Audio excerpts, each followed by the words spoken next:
And at the tone, 12 midnight. CBS News, Mitchell Krause reporting on the CBS radio network. Fully modified last night of sleep in space in order to get ready for their return to Earth. Undocking is set for just over 3 hours from now, and splashdown in the Pacific is due at 9:50 a.m. Eastern Time Friday.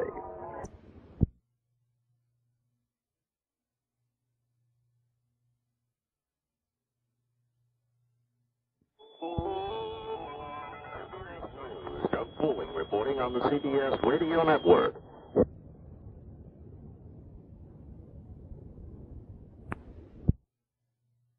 Astronauts Pete Conrad, Joe Kerwin, and Paul Weitz get ready to come home. The astronauts have already closed down the space station. They are now inside the command ship that will start them home less than an hour from now. That's when the spaceship undocks from the Skylab station and begins flying on its own. Splashdown is a little less than 6 hours away. All looks good in the recovery area, about 834 miles southwest of San Diego.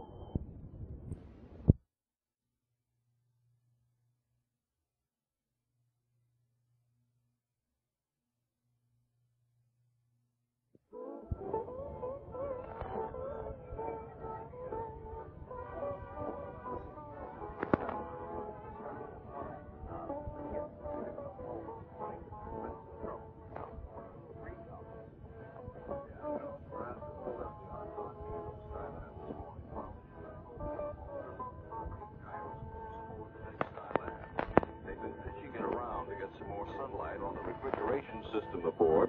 After a 10-minute delay, the word did come through to Pete Conrad. You are go for undocking, and they pulsed back and away from the big laboratory that's been their home for 28 days. When it did happen, it was more or less uneventful. Another 5 hours from now, if all goes according to schedule, they should be on the bosom of the Pacific Ocean, some 830 miles west of San Diego, home again. This is Reed Collins, CBS News Space Headquarters in New York. More news after this message.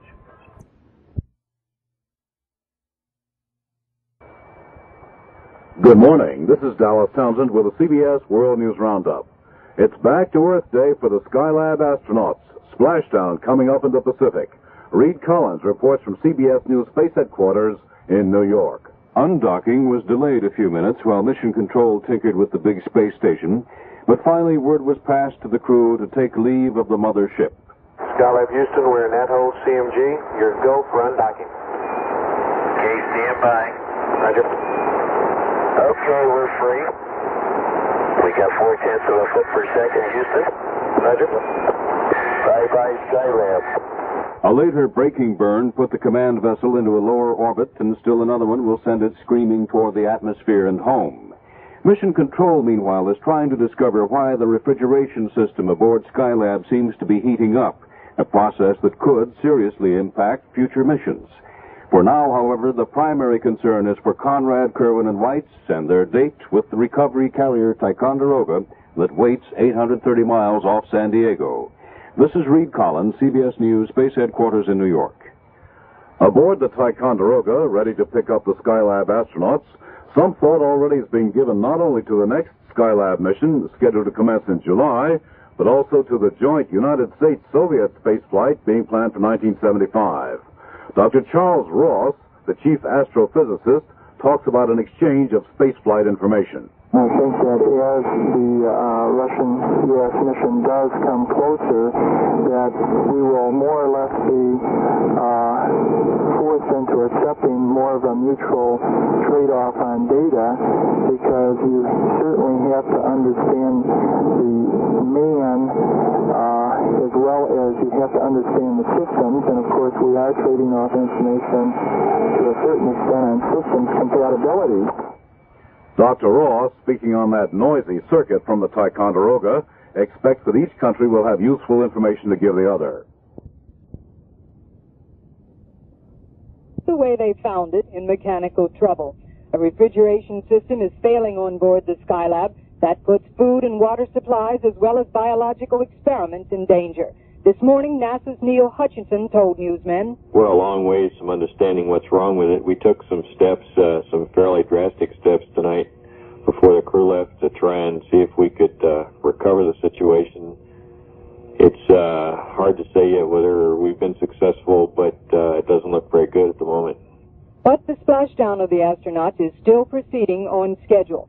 Splashdown targeted for 9:50 this morning, New York time. You can hear live coverage over many of these FM stations.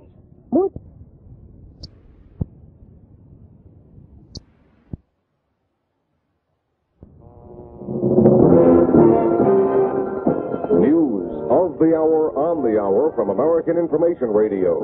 This is Steve Powers from New York, and at this hour, the Skylab astronauts head back to Earth, and so far, so good. ABC's Merrill Muller reports from the ABC Skylab News Center. Astronauts Conrad, Kerwin, and Weitz are about to make the last rocket firing of their record-breaking flight. They will use their main engine over Japan to apply a 131-mile-an-hour braking action by flying backwards. This will drop the Apollo into the Earth's atmosphere for the landing alongside the recovery ship Ticonderoga, 800 miles southwest of San Diego. The recovery force of aircraft is on station and reports good weather. Broken cloud at 2,000 feet, visibility 10 miles, and 1 to 2 foot seas. Perfect for spotting, grabbing, and lifting the Apollo command ship with the astronauts still inside, up and onto the flight deck. Merrill Muller, ABC Skylab News Center. Splashdown will be at 9:50 this morning, New York time. Hear live coverage over many of these Information Radio Network stations. Mission Control in Houston is trying to figure out what is causing Skylab's refrigeration system to heat up, but it may be days before the problem is worked out. Money for silence on Watergate. That story coming up.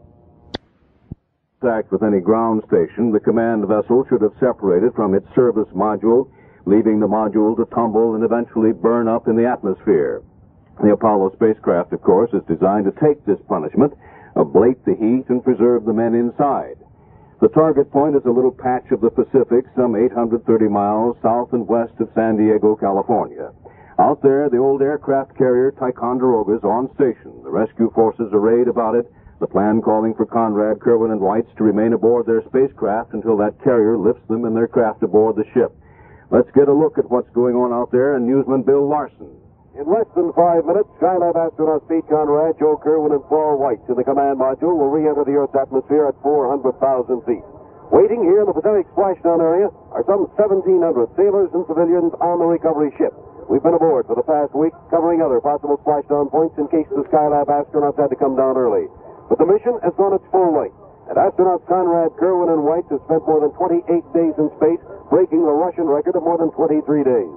The Ticonderoga is now sailing toward a large ellipse, a little more than 4 by 7 miles. In the center of the ellipse, the touchdown point for the Skylab astronauts. We'll begin moving in on that point as soon as possible after the main chutes on the command module open. That will be at about 10,000 feet. 4 helicopters involved in the recovery are already in the air. They took off from the deck of the Tyco more than 30 minutes ago. A twin-engine plane with a radar dome is also on station about 45 miles away. If all goes well, Conrad, Kerwin, and Weitz should splash down here in the Pacific in about 18 minutes. Bill Larson aboard the USS Ticonderoga.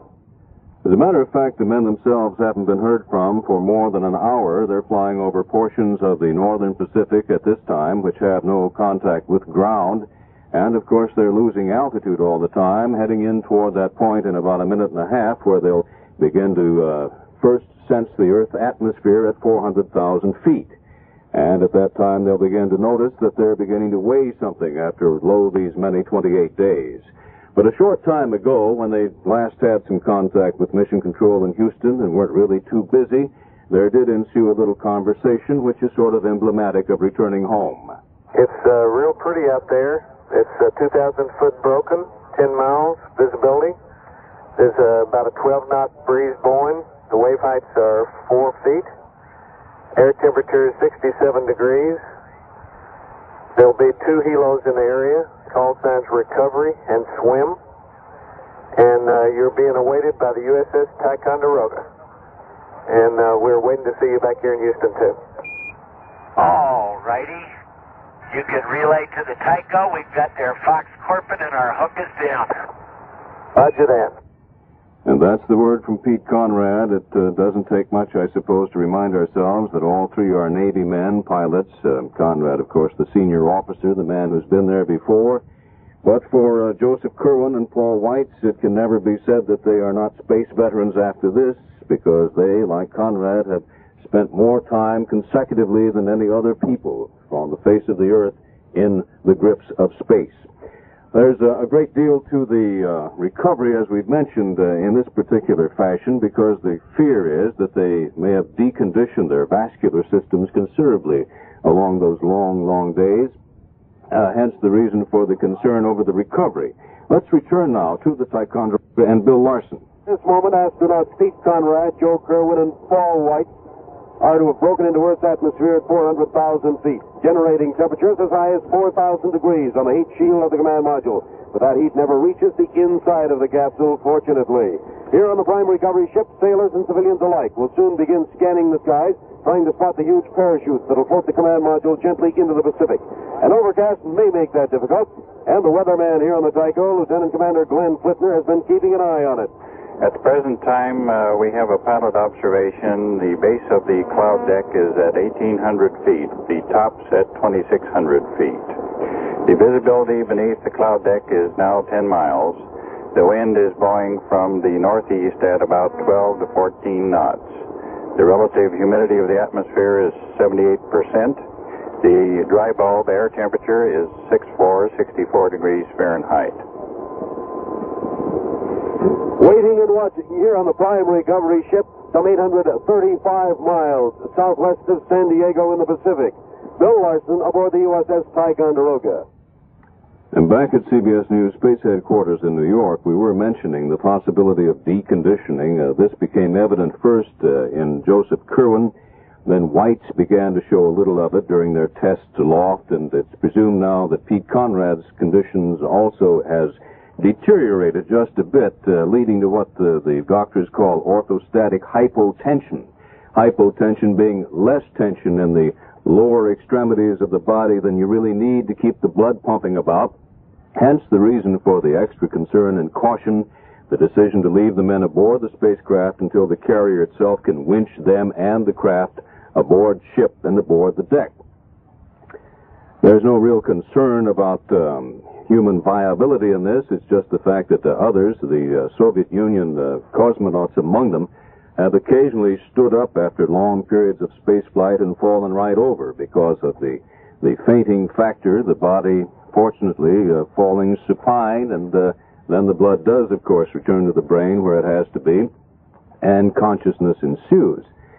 We don't know, and they really don't know, what the circumstance is going to be once they get the men first on a rather heaving sea out there, and then aboard the carrier. They're drawing about 3.6 G forces as they return, and they should be coming down very close, hopefully, to the carrier, because if they are to be winched aboard their command ship, the closer they get to the target, the sooner they're going to get out of there.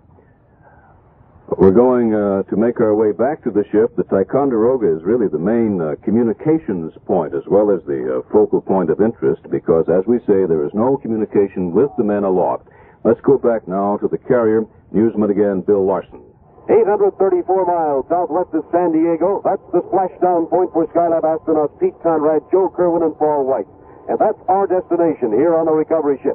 But how do we reach that point with no landmarks for reference? The job of navigation belongs to Lieutenant Commander Newton Youngblood. At splashdown time, we will be at a position of 2446 north, 12704 west, which is 834 statute miles from San Diego. With the reliability and a high degree of accuracy of the SRN-9 satellite system, which is approximately 0.2 of a mile, we are fully confident that we'll be at the exact spot at the exact time to effect a completely nominal recovery. Commander Newton Youngblood, who made those final calculations to bring us to this splashdown point. The Skylab astronauts are set for splashdown in about 12 minutes. That's a late update. Splashdown about 1 minute later, 1 minute later than earlier predicted. This is Bill Larson aboard the USS Ticonderoga. And again, if everything has gone according to plan, and there's no reason to believe it has not, the men are in a communications blackout now. Were there somebody to communicate with out there? From this, they should emerge at approximately 2 minutes from now. And if they are in communication with anybody, it will be through one of those big Apollo ranging aircraft, a couple of which are in the skies around the Ticonderoga recovery area.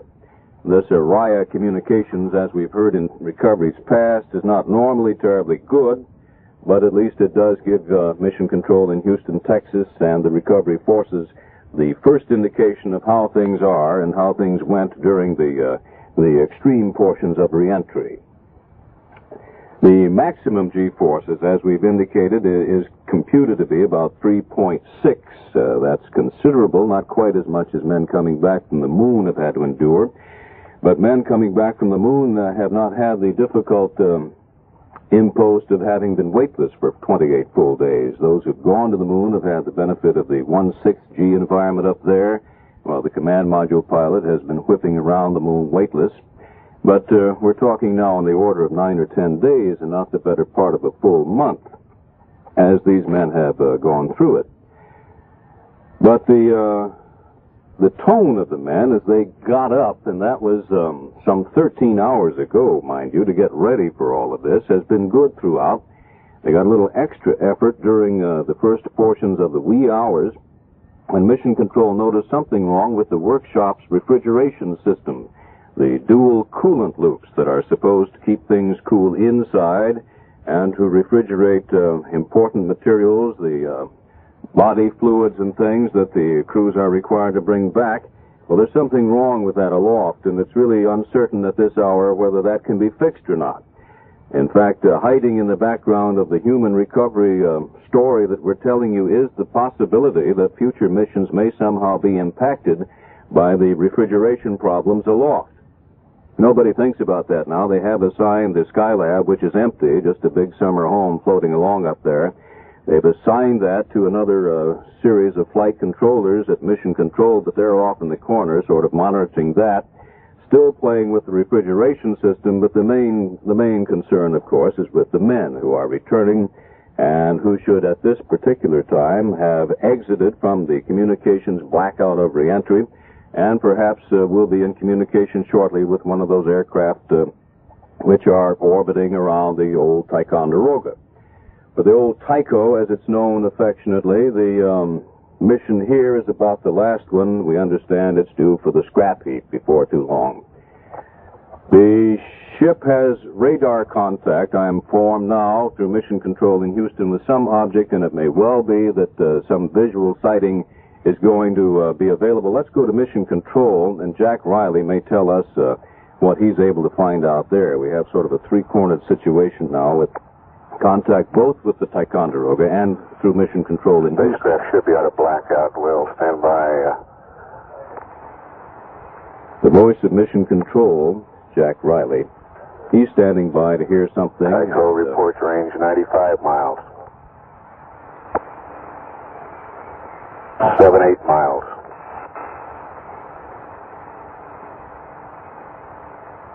Ranging through the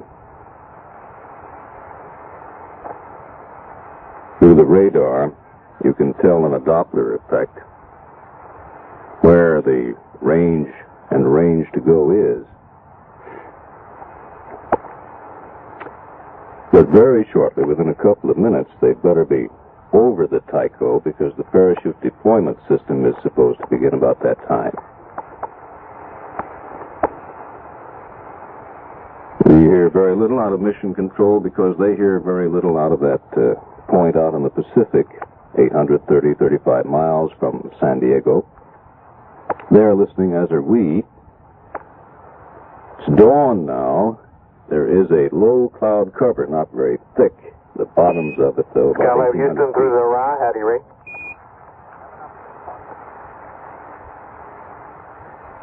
Capcom Dick Cooley has put in a call through the Araya. That's the aircraft we mentioned.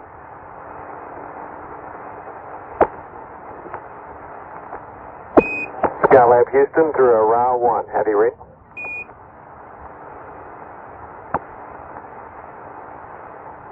Well, that's Dick Cooley at the Johnson Spacecraft Center in Houston, Texas.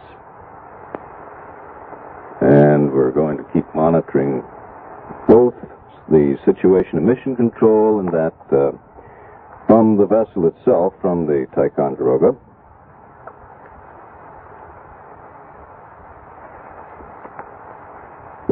Voice contact reported with the recovery ship, but apparently not too much with Mission Control in Houston. Ticonderoga standing by. Through a row 1. How do you read? Another call going through. Ticonderoga standing by for sonic boom now. Skylab Houston through a row 1. How do you read? After release, you're not clear, Houston. Everything's okay. We're out of 40,000. Very good, Pete. You're in the groove. That's good. Everybody's okay up there, coming down. 2477 minus 2707. Roger.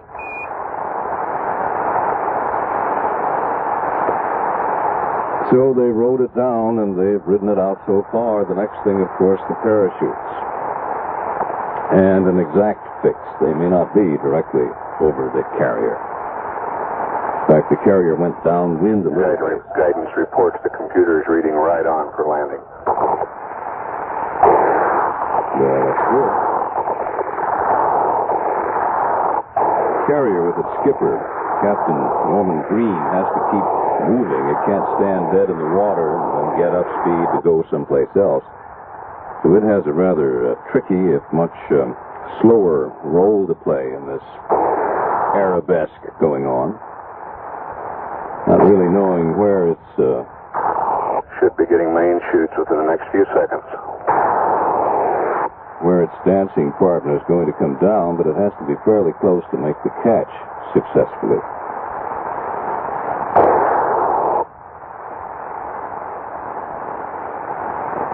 We're waiting there. Main shoots now. Information in the background is the attempted communication being passed along through the Araya Apollo aircraft.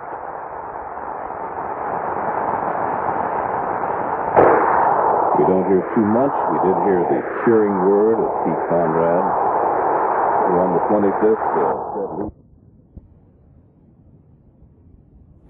Recovery Skylab. On the mains, everything's okay. On the mains, he said, and everything's okay. They have a main shoot. Let's go again to Bill Larson aboard the carrier. Recovery helicopters. Recovery helicopter reports sighting all three chutes open on the command module. The astronauts Kerwin, Conrad, and White now floating down to Earth.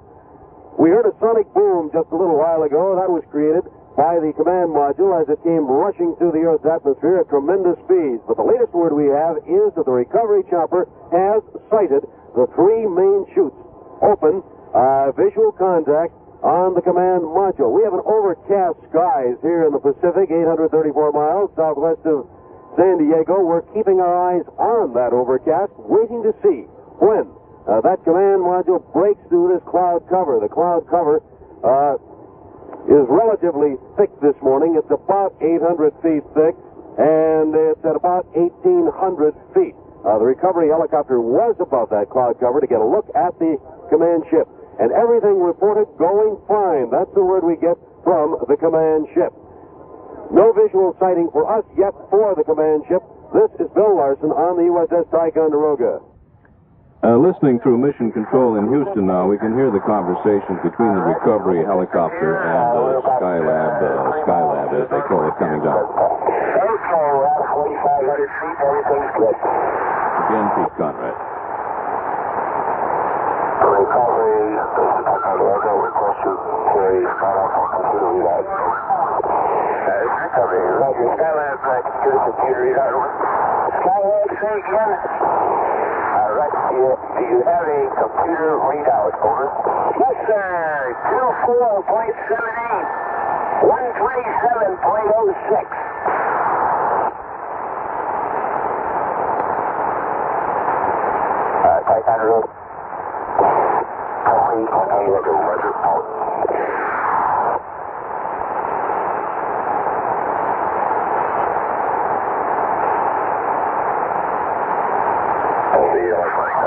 Well, the closer you get to home, the worse the communication problem becomes, of course. And you hear some of the recovery helicopter conversation with Pete Conrad, whose voice fortunately cuts through almost anything. And now aboard the Ticonderoga, the first view of the sail can be seen. Let's see if we can go back to the Ticonderoga and our eyes there in the person of Newsman Bill Larson. 5 or 10 seconds, then it dropped again into that overcast. But it was drifting down, just as predicted, pretty much, it looks like, on the splashdown point. Those 3 parachutes, each 83.5 feet in diameter, carrying that command module down to the splashdown point at a speed of about 22 miles an hour. She's breaking through the clouds now. Beautiful, beautiful sight. We're trying to determine whether or not there are 2 or 3 chutes open. I think it's 3 chutes open at this moment, but we're quite some distance away, and it is 3 chutes. Captain Norman Green will begin moving the USS Ticonderoga now into that area. We're 6 miles away at the moment. We should start steaming in at about probably 20 knots and then gradually slow down as we move in on the command ship. Drifting down just a few hundred feet above the splashdown point here in the Pacific right now. Everything appears to be flying up towards the command module with the astronauts Conrad, Kerwin, and White. There it goes. We should see that splashdown dropping just almost to the water now at this moment. Brilliant orange and white parachute. There she goes, splashdown. Astronauts Pete Conrad, Kerwin, and White now safely back home after a record-breaking 28 days in space aboard Skylab. The chutes now dropping into the water beside them, and very shortly we should see the recovery helicopter moving into position just a few hundred yards away. The command module is in stable 1 position. That means an upright position. Had the command module gone into a stable 2 position, upside down, 3 balloons would have been inflated on the top of the command module, turning it upright. That wasn't necessary at this time, although we will see those balloons inflated by the astronauts probably about 10 minutes from now, just to make sure the command module stays in an upright position. But at that time, of course, the flotation collar will have already been placed around the command module by the swim team. Absolutely beautiful sight this morning. We had completely overcast skies, but as the command module started down, and there, Lieutenant Tim Keeney of Somerville, Connecticut, has just gone into the water. He's the first frogman in to check out the astronauts and the command module. And this is what he had to say about what he'll be doing.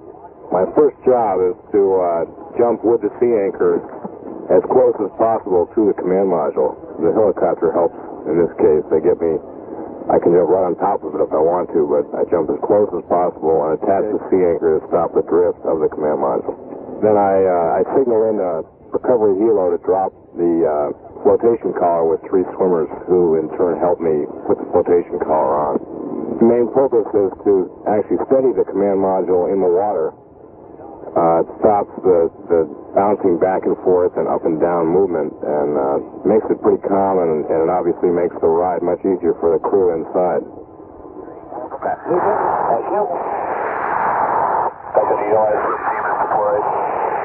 Ticonderoga, you reached Skylab, over?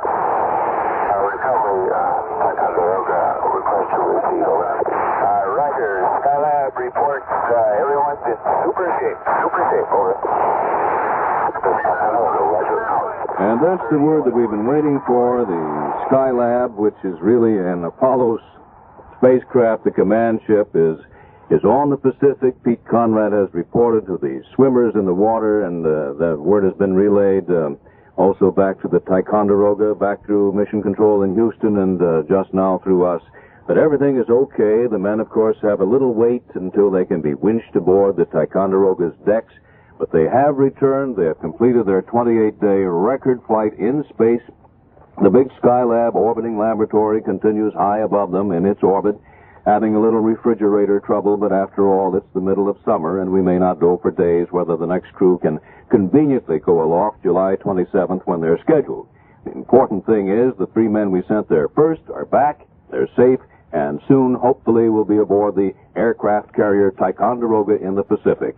For now, this is Reed Collins, CBS News Space Headquarters in New York.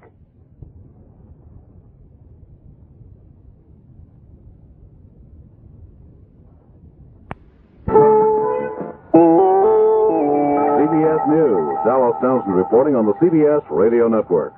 The Skylab astronauts are on the surface of the Pacific in their Apollo command ship, and their 28-day mission is over. Reed Collins reports from CBS News Space Headquarters in New York. The Apollo spacecraft came drifting right down on target near the recovery aircraft carrier Ticonderoga. Moments after splashdown, the recovery helicopter asked the crewmen how their condition and got Pete Conrad's reply. Hello, recovery Skylab here, Reed. Recovery, Reed, you're out there. How's it going? Okay, everybody's in super shape. That's great. Welcome back. Now the task continues to maneuver the Ticonderoga close enough to winch the spacecraft aboard it with the crew remaining inside. This latter an extra precaution to make certain a record 28 days in space has not robbed the astronauts of their land legs. Reed Collins, CBS News Space Headquarters, New York. The tail.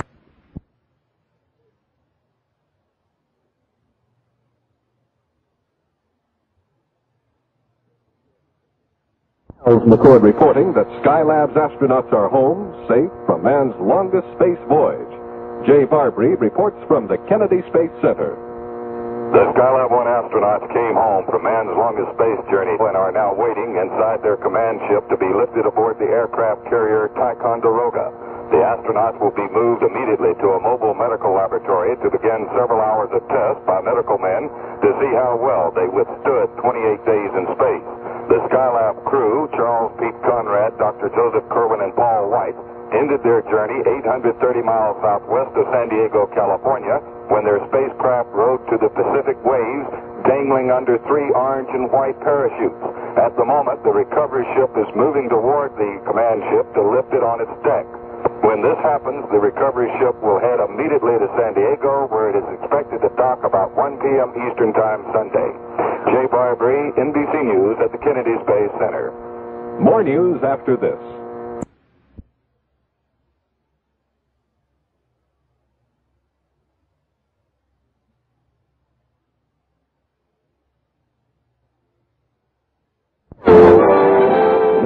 The latest worldwide news from the American Entertainment Network. This is Bob Wilson in New York reporting. Skylab's first crewmen, Conrad, Kerwin, and White, splashed down in the Pacific this morning after a successful mission of 28 days and 11 million miles in orbit of the Earth. The men are now aboard the carrier Ticonderoga. For the latest developments, here's ABC's Merrill Muller at the Skylab News Center. Pete Conrad reports his space handymen are in excellent physical condition after their landing in the Pacific 9 seconds early at 9:50 a.m. Eastern Time this morning. A derrick lifted the Apollo command ship on board the carrier Ticonderoga 38 minutes later. Ticonderoga was 800 miles southwest of San Diego, and the landing was right on target, the only part of the flight plan that went according to plan. Conrad, Kerwin, and White had to salvage Skylab and then write whole new reference volumes on the sun, on Earth, and on man himself. That priceless material is now safe aboard the carrier with the astronauts in a fantastically successful ending to what had been called the junk mission. Merrill Muller, ABC, Skylab News Center.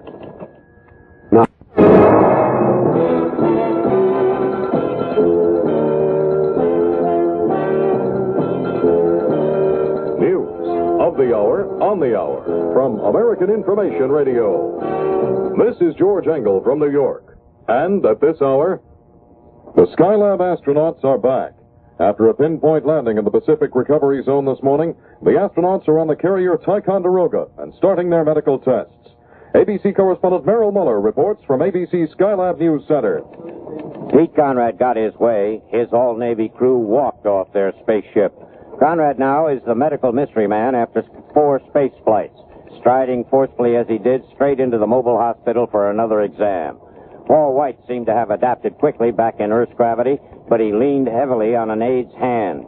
It was medical Dr. Joe Kerwin who could have ordered the medical litters, who required strong arm support as he wobbled across the deck. They hold the world record after 28 days in space, and Conrad holds the astronaut record of over 1,200 hours in space. Skylab continues in orbit, unmanned overhead.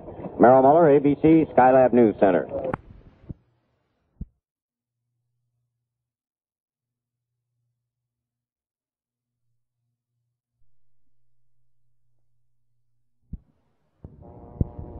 The return of the astronauts was almost delayed early this morning when a problem developed in the refrigeration system needed to preserve food and water supplies aboard Skylab for the next crew. ABC News was at Houston when NASA's Neil Hutchinson told what decision was made. We discussed it thoroughly and we're convinced then and are convinced now that there was nothing the crew could do for us. Hutchinson says that equipment can be manipulated just as well by ground commands as it could be by the crewmen.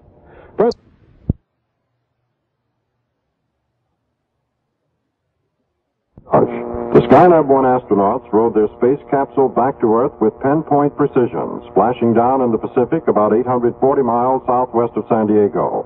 The recovery ship Ticonderoga asked Skylab Commander Pete Conrad by radio if the landing was successful. Hello, recovery Skylab here, Reed. Recovery, Reed, you're out clear. How's it going? Okay, everybody's in super shape. That's great. Welcome back. Thank you.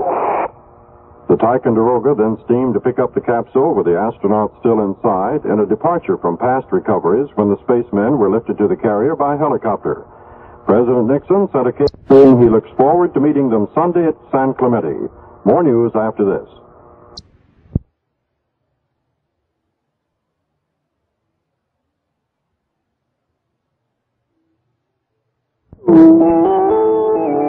CBS News, Richard C. Huttlett reporting on the CBS Radio Network.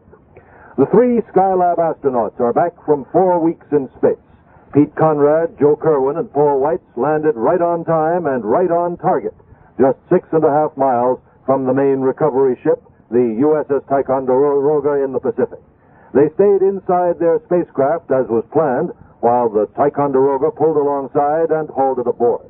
Then the astronauts climbed out onto the deck, walking a bit unsteadily into the medical laboratory as they readjusted from weightlessness, but showing no other ill effects.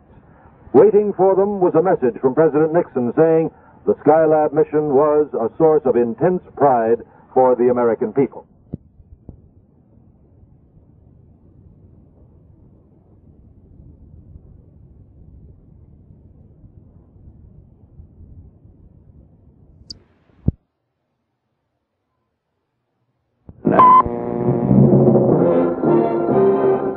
News of the hour on the hour from American Information Radio. This is George Engel from New York, and at this hour, the first Skylab mission is over. Astronauts Pete Conrad, Joe Kerwin, and Paul Weitz safely aboard the recovery ship Ticonderoga after a precision splashdown to complete their record-breaking 28 days in space. For more, we switch to ABC's Merrill Muller at the ABC Skylab News Center. NASA space officials have given the first Skylab crew credit for having accomplished 133% of their mission objectives, namely discovering surprises in the sun that were only suspected before, studying the resources of 31 American states and 9 foreign countries, and medically proving that man is capable of 56-day space flights. Dr. Joe Kerwin had to use his pressure garment for at least 25 minutes to ward off dizziness and weakness after landing. Weitz also reported a brief period of dizziness. Conrad's blood pressure was normal. All 3 men appear to be in fine health. And NASA officials said there's nothing so wrong with the still orbiting Skylab that precludes sending up the next astronaut teams in July and October. Merrill Muller, ABC, Skylab News Center.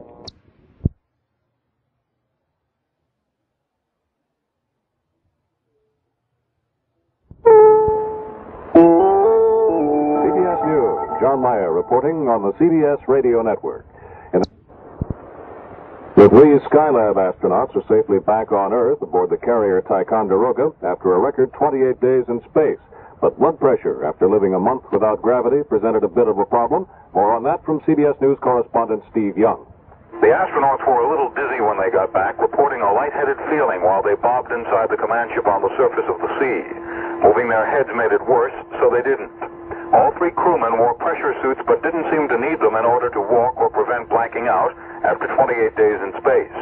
But about 25 minutes after landing on the recovery ship Ticonderoga, science pilot Joe Kerwin inflated his pressure suit because his blood pressure was lower than it should have been. All 3 crewmen are now in the midst of an extensive medical exam scheduled to take about 2 to 3 hours more. When it's over, we'll know a lot more about how man fares during long periods of weightlessness. Steve Young, CBS News, Johnson Space Center, Houston.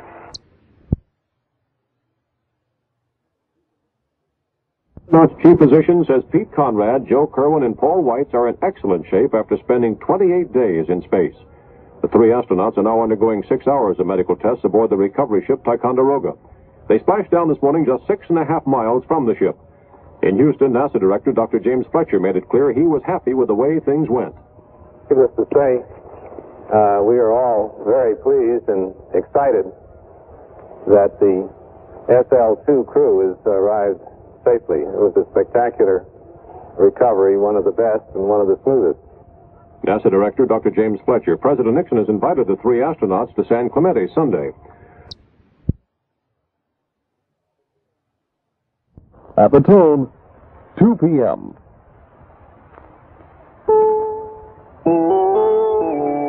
CBS News. Douglas Edwards reporting on the CBS radio network. Conrad, Kerwin, and Weitz are still undergoing their first extensive medical checkups aboard the carrier Ticonderoga after a well-targeted splashdown in the Pacific this morning. Dr. Royce Hawkins, the astronauts' chief physician, says the men appear to be in excellent shape, far better than he expected they would be. Attorney General...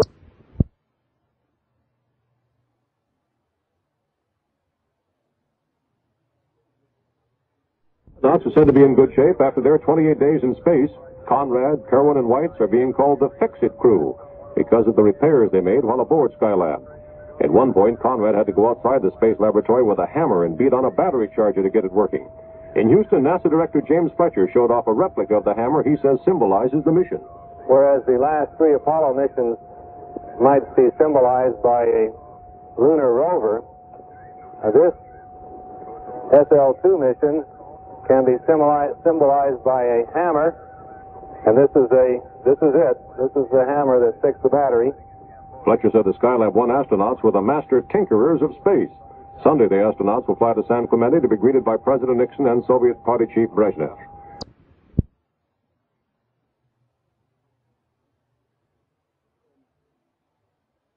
On 4 p.m.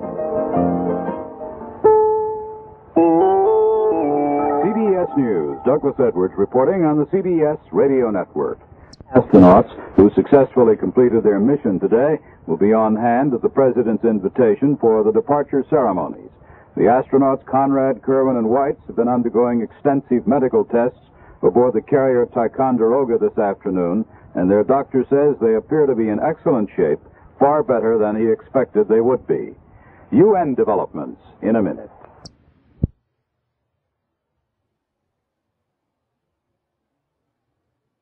This is news from American Contemporary Radio, and I'm Warren Dean in New York. And healthy. Contemporary correspondent Bill Larson watched this morning's Pacific splashdown from the recovery ship. Drifting down just a few hundred feet above the splashdown point here in the Pacific right now, everything appears to be flying aboard the command module with the astronauts Conrad, Kerwin, and Weitz. There it goes. We should see that splashdown dropping just almost to the water now at this moment. Brilliant orange and white parachutes. There she goes, splashdown. Astronauts Pete, Conrad, Kerwin, and Weitz now safely back home after a record-breaking 28 days in space. ABC's Bill Larson. NASA's Dr. James Fletcher told newsmen in Houston, None of us really dreamed that this could be done at the time that the meteorite shield failed to deploy. So it exceeded our wildest expectations at that time. And Dr. Fletcher read a telegram from President Nixon inviting the Skylab astronauts to San Clemente this Sunday for a presidential welcome home.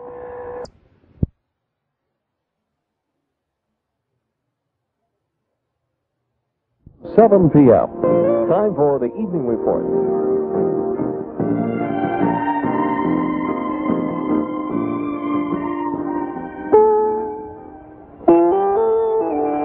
This is The World Tonight. Good evening. I'm Douglas Edwards, CBS News. Pete Conrad, Joe Kerwin, and Paul Weitz came back to planet Earth this morning with a bullseye landing in the Pacific and Conrad's personal assurance that they're in super shape. They're aboard the carrier Ticonderoga, now undergoing medical tests to see what effect prolonged weightlessness has had on them. And Steve Young has a preliminary report. By all accounts, they're in good shape. A little wobbly maybe, but otherwise not visibly the worst after all those days of weightlessness. They've lost some pounds and some inches, and probably some calcium from their bones. sophisticated test results will take several days. It's just like a woman to get the news first. Jane Conrad, wife of Commander Pete Conrad, told CBS News today the astronauts would meet in San Clemente Sunday with President Nixon and Leonid Brezhnev before he goes to Washington and from there back to the Soviet Union. That has now been confirmed by the White House. The president has invited Conrad, Kerwin, and Weitz to watch the Brezhnev departure ceremony, assuming, of course, that the astronauts encounter no unforeseen health problems in the meantime. Technically, they'll still be in a sort of limited quarantine Sunday, so if they get closer than 6 feet from the President of the United States or the Russian leader, the astronauts will have to wear surgical masks, and it's possible that the heads of the world's two most powerful nations will have to also. Steve Young, CBS News, Johnson Space Center, Houston.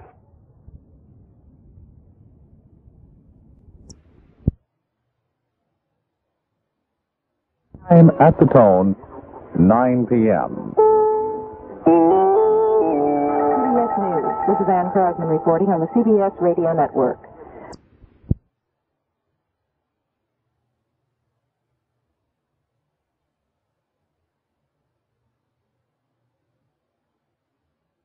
Time 10 o'clock. Stay tuned for the news. News of the hour, on the hour from American Information Radio. This is John Grimes in New York, and at this hour, the Skylab crew has been invited to San Clemente on Sunday to visit with President Nixon and Soviet Chief Brezhnev. Conrad, Kerwin, and Weitz are now aboard the carrier Ticonderoga after a successful splashdown this morning.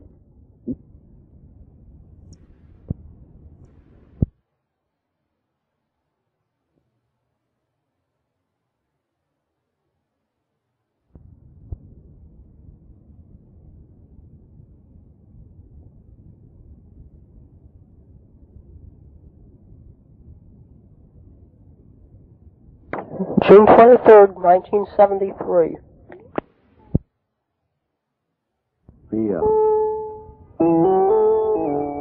CBS News, Christopher Glenn reporting on the CBS Radio Network. Skylab astronauts now aboard the recovery carrier Ticonderoga steaming for San Diego.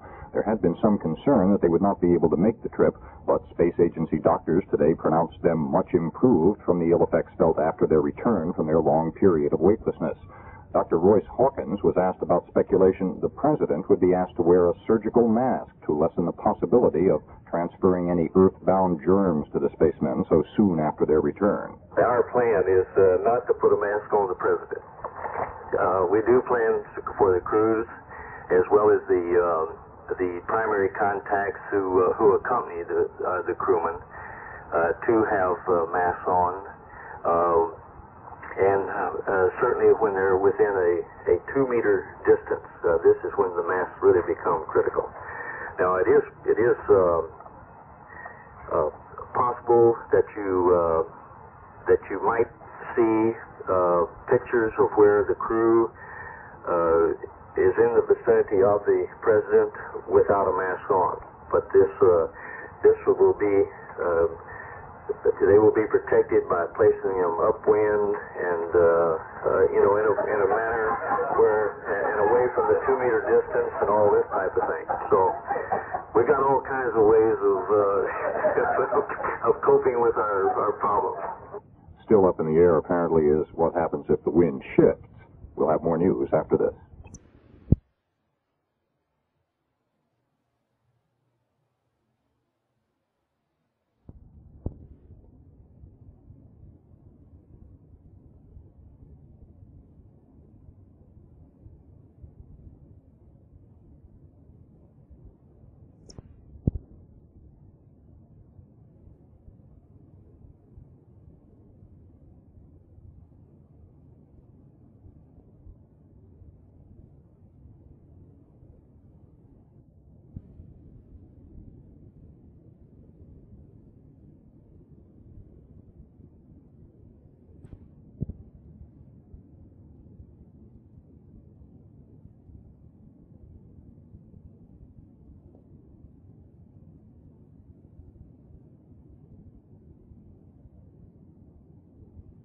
Time at the tone exactly 10 a.m.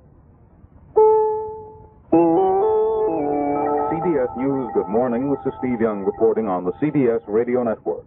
In the hour, while the ship steams on to San Diego, tying up there this afternoon. Commander Pete Conrad, Joe Kerwin, and Paul Weitz are going by chopper to the Western White House at San Clemente to witness the concluding moments of the summit between President Nixon and Leonid Brezhnev. The astronauts were reported in much better shape today after hours of dizziness following 28 weightless days inside Skylab. The astronauts are still recovering from the strain, their bodies still somewhat run down. To prevent the possibility President Nixon or Brezhnev might pass on germs, the crew will either wear surgical masks or stand upwind and at least 6 feet away from the two leaders. There's a final signing ceremony scheduled for early afternoon Eastern Time to be broadcast on most of these CBS radio network stations. President Nixon and Brezhnev will sign joint communiques which sum up the accomplishments of the past week. CBS News correspondent Bernard Kalb reports the document could run to 20 pages. Brezhnev then will fly to Camp David, Maryland, remain there overnight, and continue on Monday to Paris and Moscow. The president will stay behind at San Clemente on a working holiday. More in a minute. On the hour from American Information Radio. This is Tim O'Donnell in New York, and at this hour, Soviet astronauts are back aboard their recovery ship docked in San Diego after a visit to San Clemente to see the president and Brezhnev. Hospital to infection has been lowered by their 28 days in space. President Nixon and Brezhnev sign a final communique on their summit meeting in about half an hour. Then Brezhnev will head back to Washington. At San Clemente last evening, President Nixon welcomed Brezhnev to a pool party, and ABC News was there as the president talked about the top-level meetings. We believe that the agreements that we have reached this week will contribute to the peaceful world that everybody here wants, that the General Secretary and I have been working for in our respective positions. At the poolside reception, President Nixon had invited about 150 movie stars, among them Chuck Connors, Frank Sinatra, Jill St. John, and Red Skelton. Now this. Skylab astronauts held a news conference today at the Johnson Space Center, and they think everything is go for the 2-month journeys aboard Skylab later this year.